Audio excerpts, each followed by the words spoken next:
Do you want to hit us with that intro music? The sweet, sweet intro music. Yeah.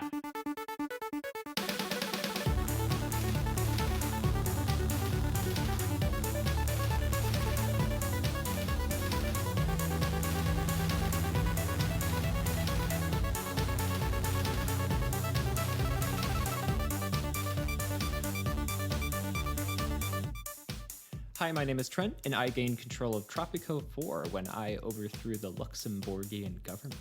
Ooh. Hi, my name is Bianca, and I got the game Worms Revolution implanted in my brain from a rat ghost that came to me in my sleep. Whoa! Whoa! Did you like that one? I did very much. And I forgot I owned that. Wow!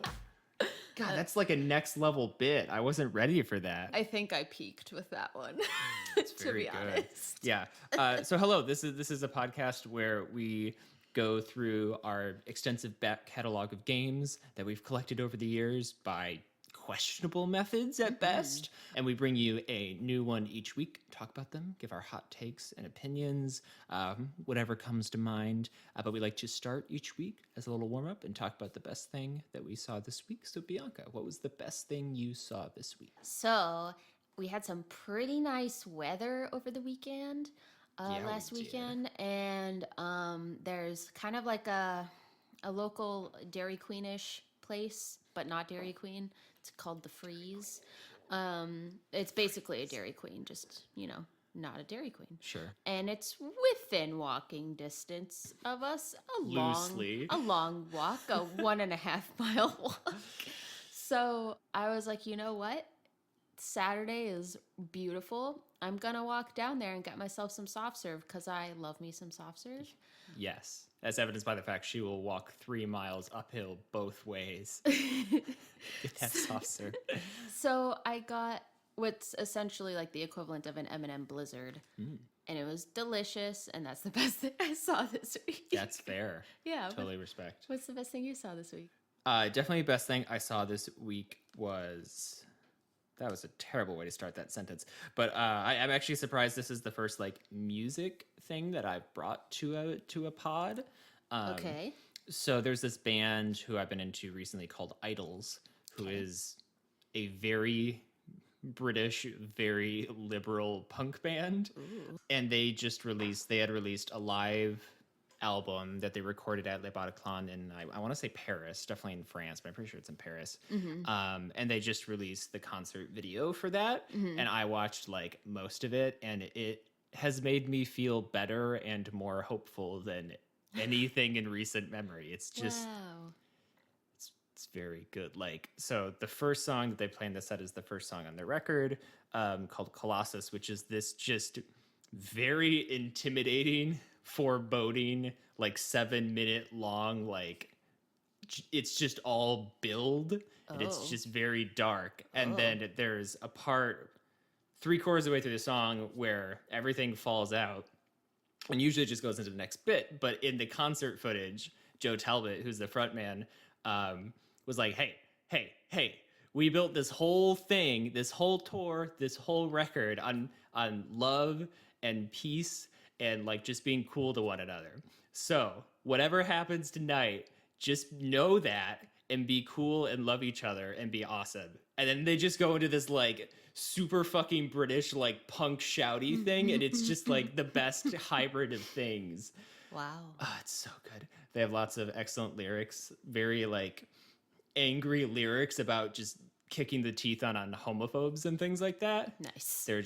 They're absolute legends. And I especially like them because they just have absurd chaotic energy on stage. Mm-hmm. And everybody looks like they belong in a punk band, except the drummer, who looks exactly like the drummer you knew in high school who was in the school band. He still looks like that guy. I don't really have an image for this. Kind of round, big, chunky glasses. Doesn't look like he belongs in a punk band. Interesting. Okay. I went to an all-girls high school. This is a fair point. I suppose that defeats the point of the image. And in the show, he was wearing a shirt that said "Safe Gigs for Women." And I was like, yes. Nice. So they're just very good lads. And it made me very hopeful. If you need something that's the human spirit is victorious and good, go watch that. Highly recommend. Nice. Fee wholesome. So what'd you play this week? So this week I played Tropico IV, which is like a city builder management sim kind of game made by Hammermat Games or something like that. Hammermat. There's like 2 or 3 too many vowels as far as I'm concerned. Hamana. Hamana Games. Yeah. It was released back in 2011, so it's kind of old. Oh, that is older than I thought. Yeah, me too. I mean, I guess it's been around a while. There's, I think now 6 Tropico games. Oh. I don't know. So they're around. Sure. So it's essentially like a Caribbean communist dictator simulator. Comrades. Oh, we'll get there.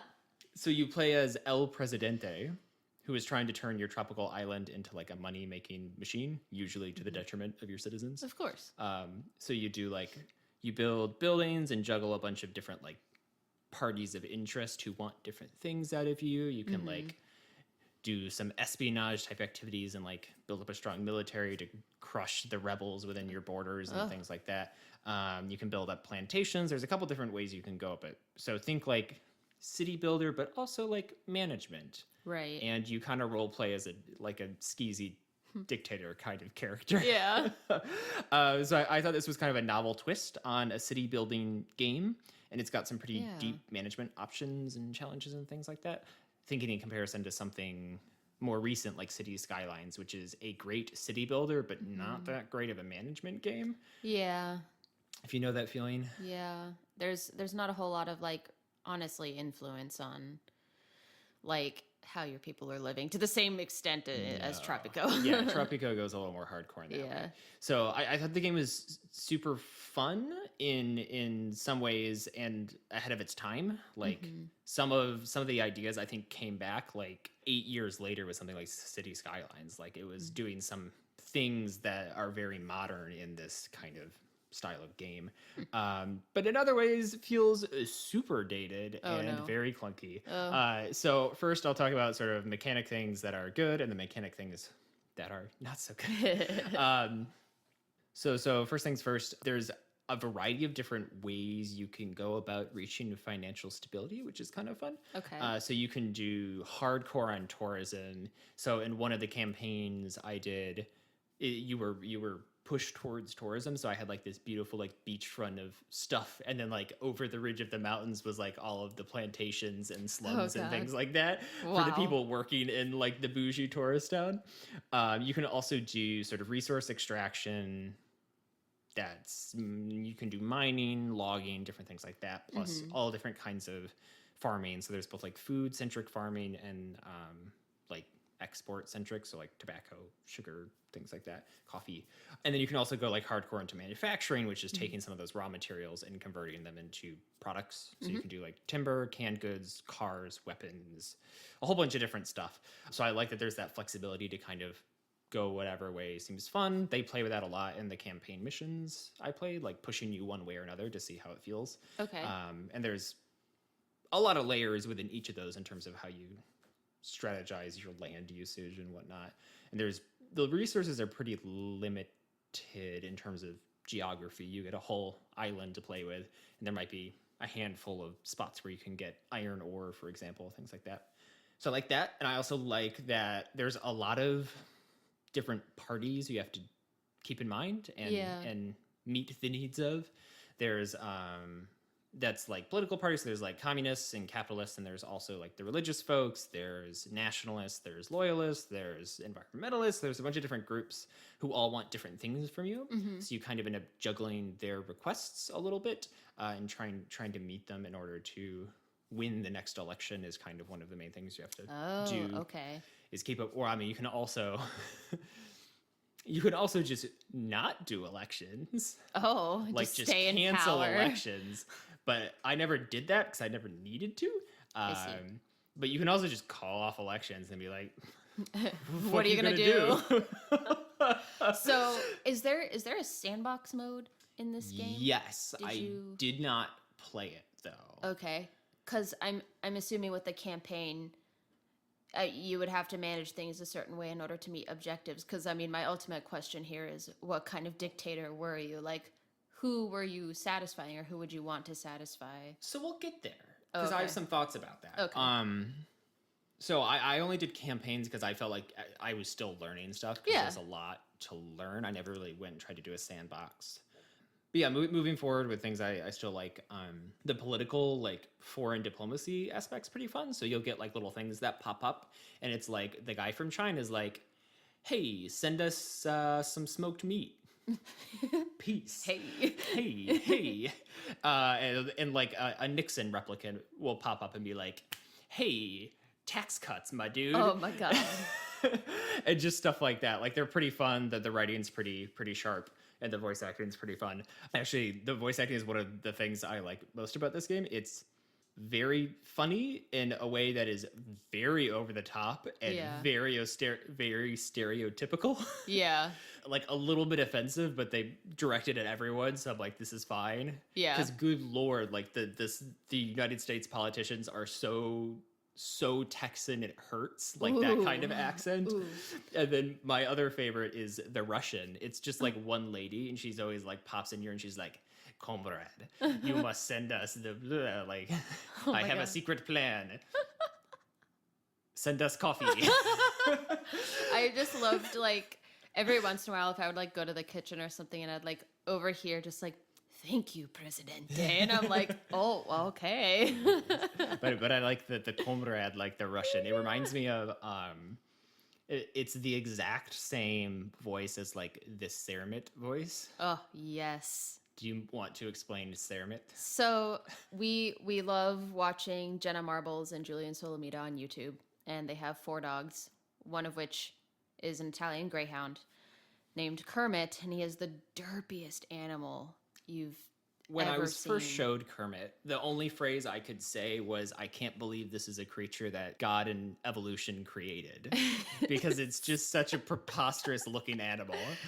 I mean, all their dogs have such personality, but like, yes. So anyway, to get to the Ceramit part, they at some point kind of created this voice for Kermit in order to kind of really just express his personality. So it would be something like, Ceramit does not like food in bowls. Ceramit likes food on floor, or like Ceramit must be inside t-shirt. Like, you need to water your Ceramit, otherwise it will not grow. Oh, can you give me a Ceramit voice, but pretend you're a Russian spy and ask me for something mundane? Do I need to call you Presidente? Yeah. Yes, you should do that more often. Yes. Okay. Let's see. I'm trying to channel my like Russian old lady vibes, but it's hard to channel that and the Ceramit voice at the same time. I don't know, something like, Presidente, we need soft blankets in order to take over the world. I can't do it. My mind blocked me when you told me to channel the Russian lady, because I see. Yeah. Oh, you don't have to channel the Russian blankets. Lady. Yeah, there you go. Presidente, we need soft blankets. Blankets. Give us the blankets. So anyway. Yeah. That was good. That was good. Where the hell was I? The voice acting? The voice acting. Well, that's all I had to say about that. Okay. Also the other thing that's the best thing in this game. So the music in this game is so fucking lit. It is lit. Oh my god. It's like this jazzy, like merengue, like salsa music. Yeah. And it rips so fucking hard. There's just like these absurd saxophone solos where they're just like, and it's just, holy shit, so good. Like, I've never been more into like this kind of video game music. Yeah. It's very good. But yeah, just in general, I thought, like, in terms of playing it, even though I have some problems with it, it was a very addictive play. Like, I just kept going. It's very easy to get yourself in a cycle of, oh, we'll just build a couple more buildings. Oh, we'll put out this fire over here. We'll solve this problem. Right. This person can get some soft blankets. Just solving those problems as we go. Yeah. Then all of a sudden it's like 3 hours later and you're like, oh. Yes, that happened to me both of the times I sat down to play. I was like, I'll just do a mission. And then it was like 4 hours later. Yeah. I'm like, Ooh, well, look at the time. Yeah, so things that I found problematic. There were a couple. The biggest one was there are a lot of both cryptic and also very clunky mechanics. Okay.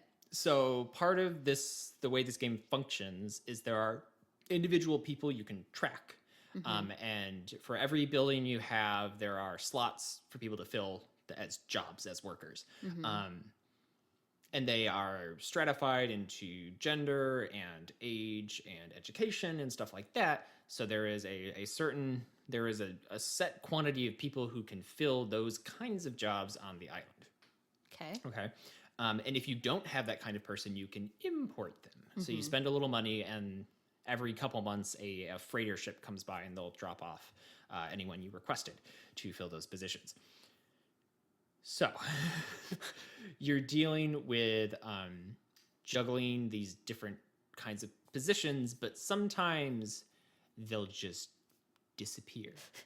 Like you'll have set, so you have this very important building. A good example is power plants. The amount of power you generate is proportional to the amount of people working at the power plant. Okay. If no one is there, you power. get no power.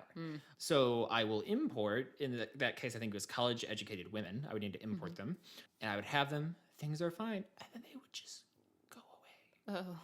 And I don't know why, because like you can't really track them when they're not in the position because it's too hard. You have to go through a bunch of different hoops to figure out where they are.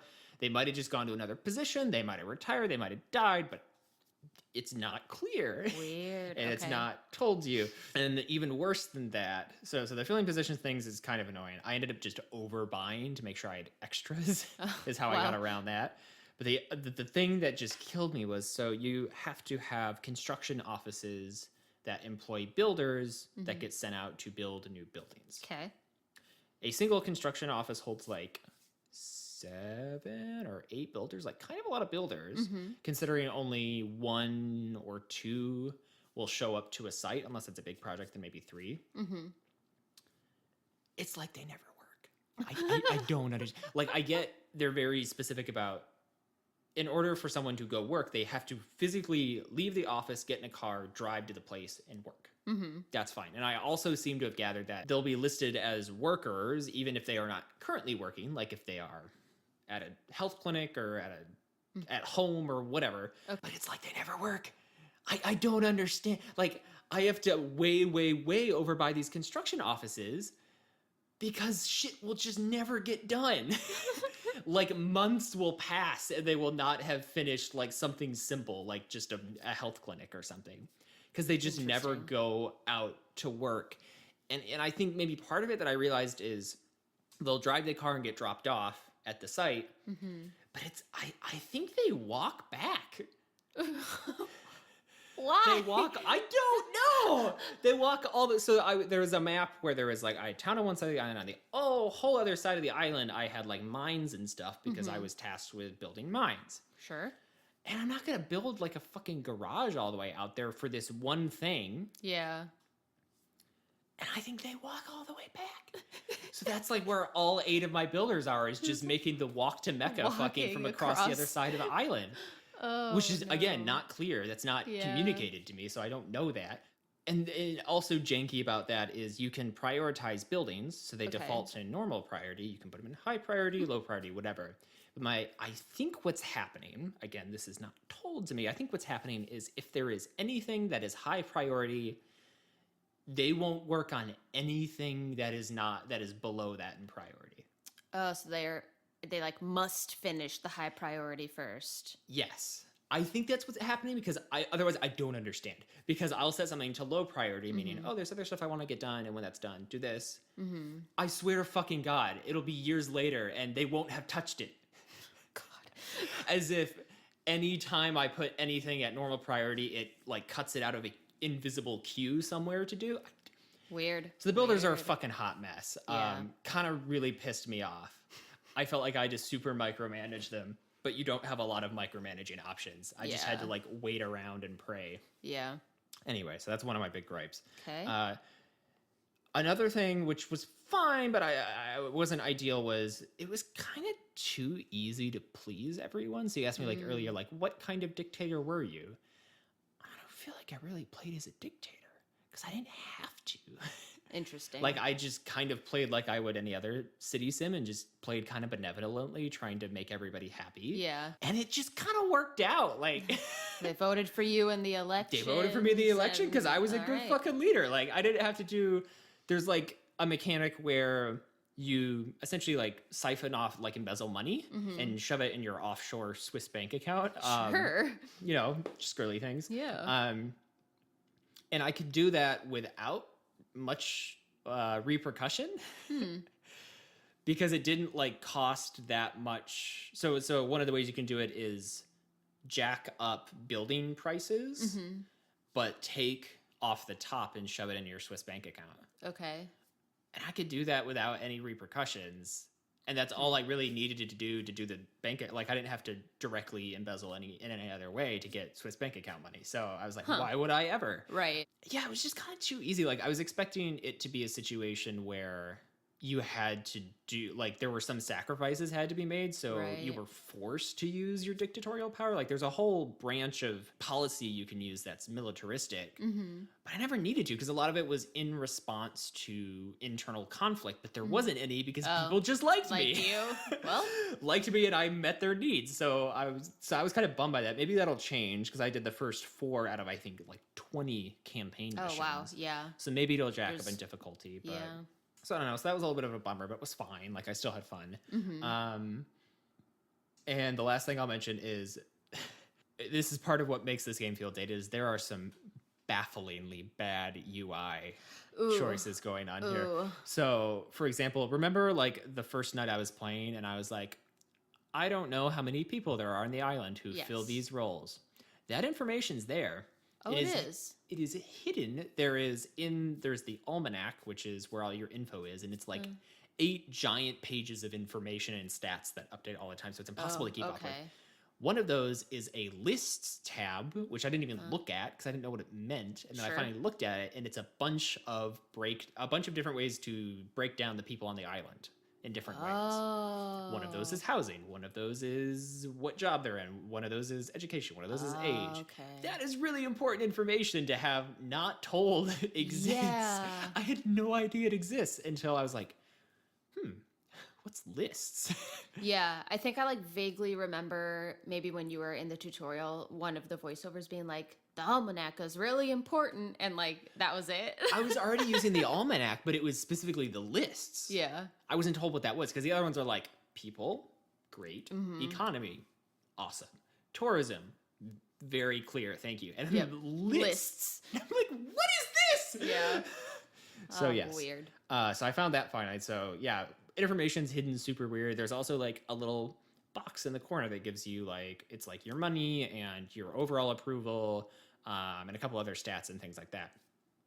If you hover over them, it tells you what it is. Budget, happiness, whatever. Yeah.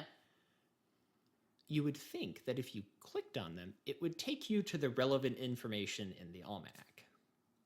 No. No.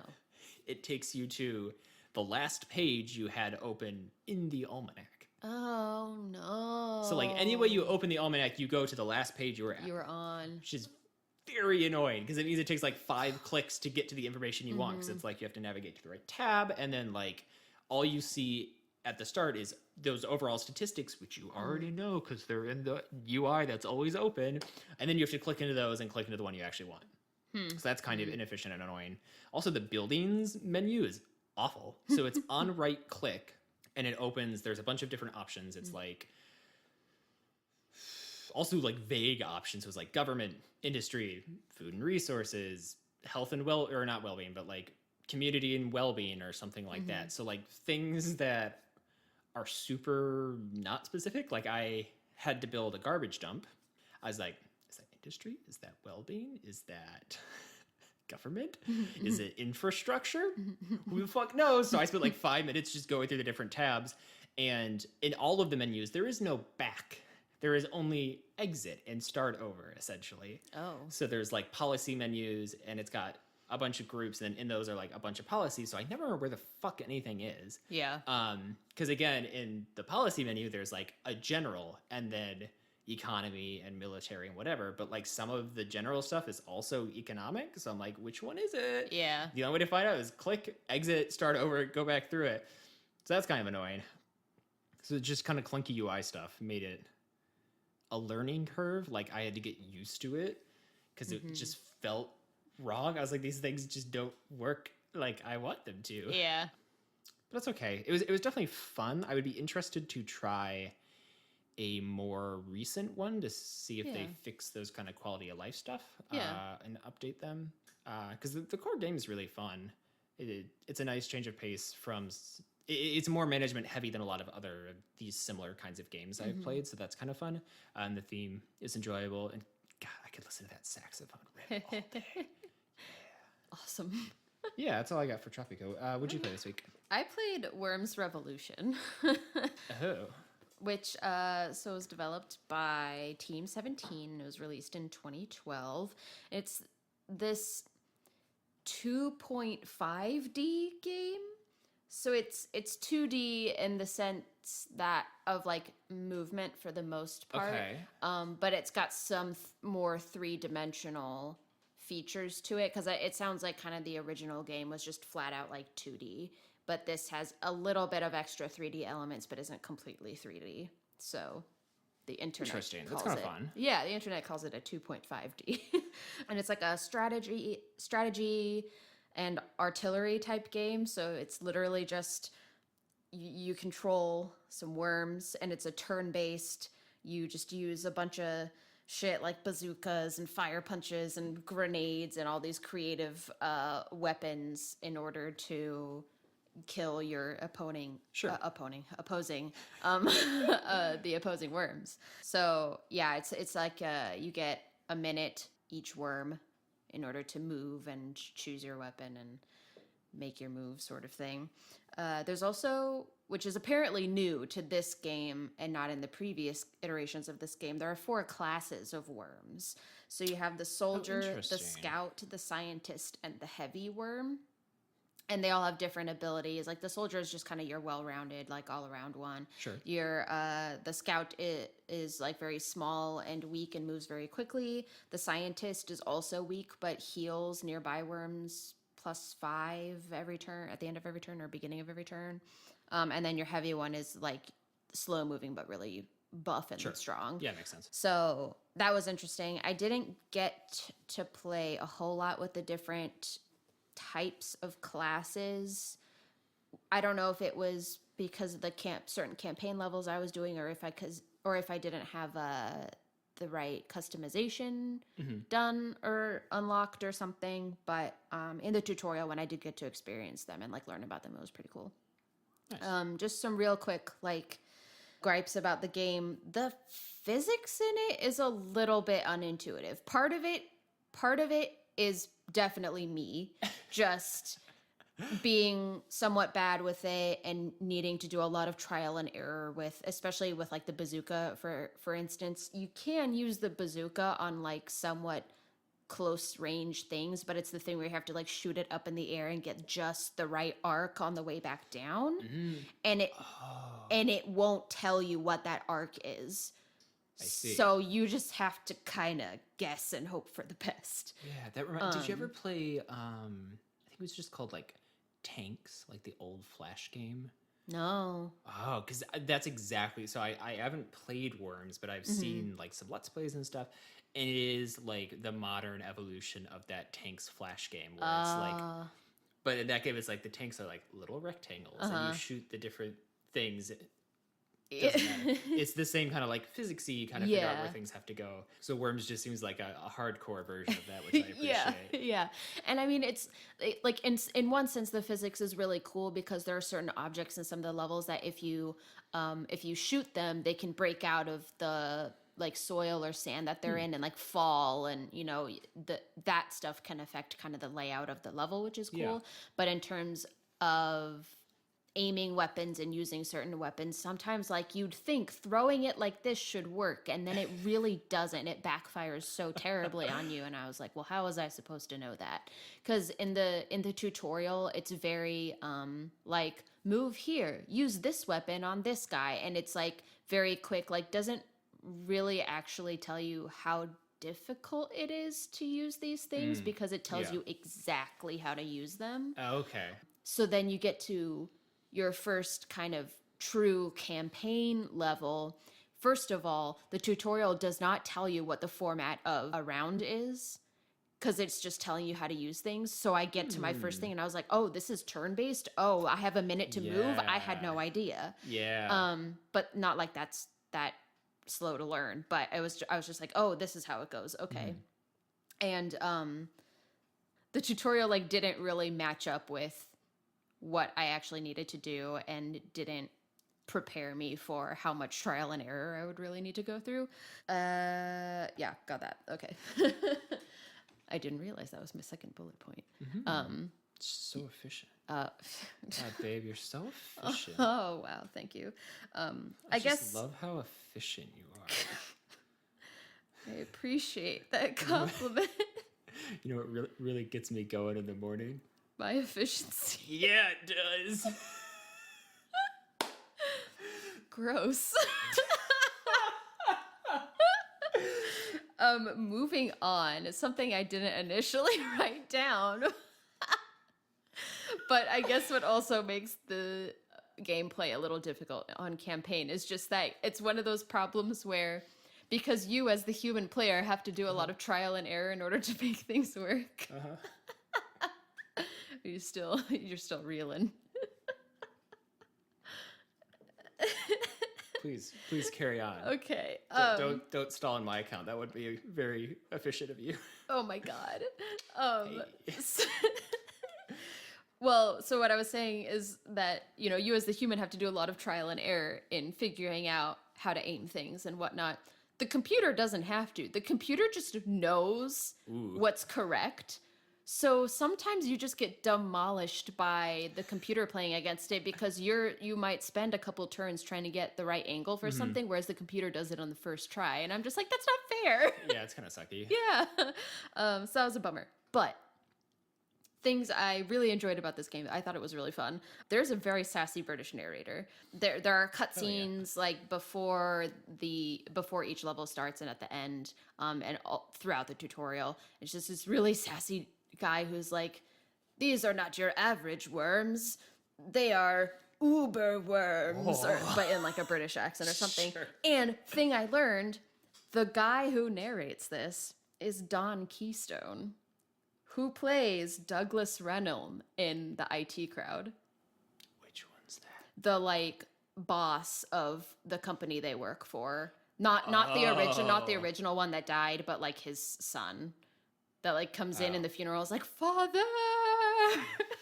Who's there for the rest of the series, basically. It's been so long since I watched that show, I don't remember. But it's that guy, and because I was like, he sounds so familiar, but I can't place it. And then I was looking it up, I was like, oh my god, this makes so much sense. Very fun. So that's great. There are also a ton of different, not a ton, but quite a many different objects to use. And there's like a shop, because you're only kind of allotted a certain amount for a round, but there's a shop and you have like coin currency, which I was getting, but I don't know where it went. Because when I would go to a new level, it would say I had no coins. So I wonder if those coins went towards some other piece of like off-game customization. So I couldn't necessarily buy new items in a new round. But that seems to be an option somehow. But there's just like a lot of different items for weapons, movement, things like a parachute. That way you don't get fall damage, so you can like float down and stuff like that. There's teleporting. So that's all really cool. And there's different ways that you can customize your team of worms.